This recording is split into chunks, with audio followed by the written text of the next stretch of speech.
Welcome back to another review. So I hope you all had a good Christmas. Mine was interesting. If you're a friend or family, you probably know about it already. But if you don't, I'll tell you another time. So the band that I'm going to get to today is the opposite of my last video, which was on Keith Jarrett, the Colton concert. And it's quite opposite because of the style of music they played. It was a groundbreaking group. It really was, because it changed the course of rock and roll. At the time of their first release, you had the Beatles and the Stones, which were really primarily the two big groups at the time in the rock scene.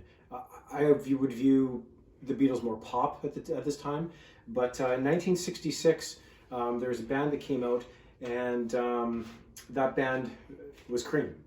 Now, what is it about Cream that made them so, I got to say it, revolutionary?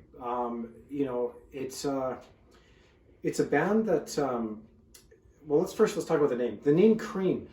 The three members of Cream were Eric Clapton on guitar, Jack Bruce on bass, and Ginger Baker on drums. Each one of them individually was one of the best in the world at their craft. Eric Clapton on guitar in England was widely regarded as the greatest guitarist. He had done some work prior with John Mayall's Blues Breakers, and of course after Cream he went on to even further success with Derek and the Dominos and his solo projects, which I talked about before. I talked about Clapton before, one of my favorite guitarists. Jack Bruce on bass. Jack Bruce is probably my favorite bass player of all time. Jack Bruce was an extremely talented player, and if you ever get a chance to watch Cream live, and I'll tell you what you should watch near the end of this video, he was remarkable, a remarkable player. And Ginger Baker on drums. Now, I'm a drummer, and I can tell you that Ginger Baker's style is a style that I actually enjoy playing. I didn't know of his style that much because I was following other drummers, but what I did on the drums actually mimicked a lot of what he did, which was primal African rhythms. He was a jazz drummer, and I can tell you right now that jazz drumming is a world apart from rock drumming. Rock and roll drumming, straight 4/4 time drumming is relatively easy to play. It's not that difficult, really. But jazz drumming is different time signatures. You got to swing the kit. Each limb is doing a different thing, and I can do a basic jazz rhythm, but beyond that, it's difficult. And he did it very well. He incorporated jazz into this, like I said, an African rhythm that was really great. And so when those three got together, they're the cream of the crop. And that's why they call themselves Cream. And sometimes I say the Cream because I feel that they were the cream of the crop. Now, why do I feel they were revolutionary? These three guys took rock and roll to another level.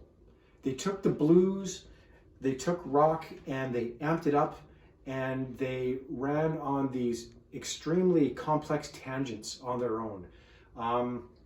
And you probably know Cream's music. You've heard on the radio.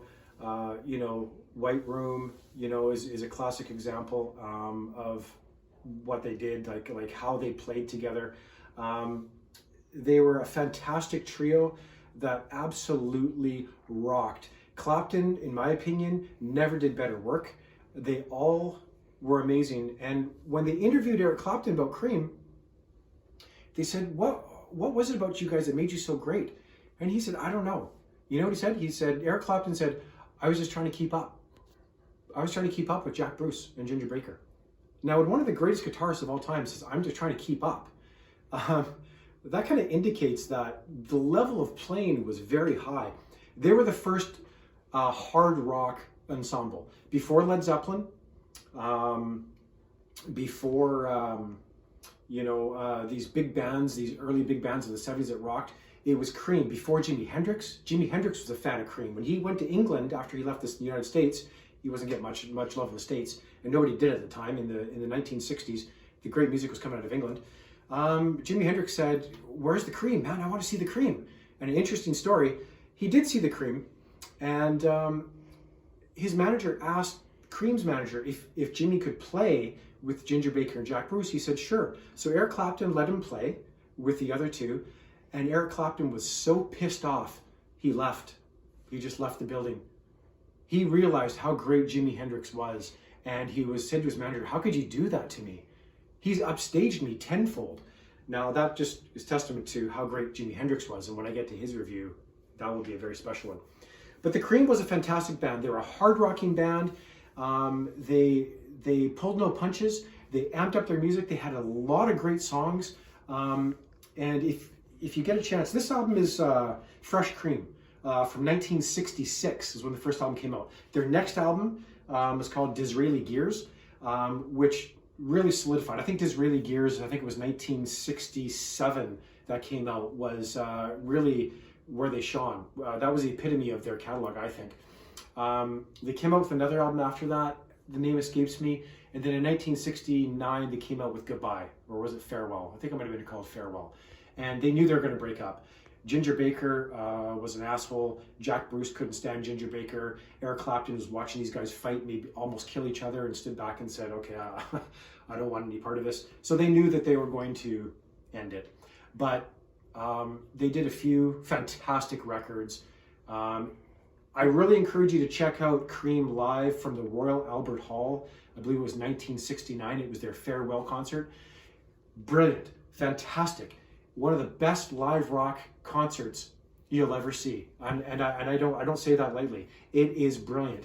Eric Clapton, Jack Bruce, and Ginger Baker were amazing. And if you watch Jack Bruce play on that bass, I mean, he's just going, and and it all works. And Ginger Baker's rhythm just holds it all together by a thread. It really is almost to the point of just turning into this, this mash of sound that doesn't correlate, but it doesn't quite get there. It's controlled, barely controlled, high octane, hard rocking blues that is really invigorating, and I can't tell you how much I love Cream. Fantastic band, paved the way for Led Zeppelin and all these hard rock bands, Jimi Hendrix. Fantastic, incredible stuff. Check out the Cream, man. It's fantastic. This is unfortunately the only record I own. There's a great song on here called "I'm So Glad." This is a bit lighter. When they came out with their second album, Disraeli Gears, that's when they amped it up, and that's a great album. Check that out. I should get that. Anyway, hope you had a great Christmas. Hope you're having a good Boxing Day, and we'll see you next time. Peace.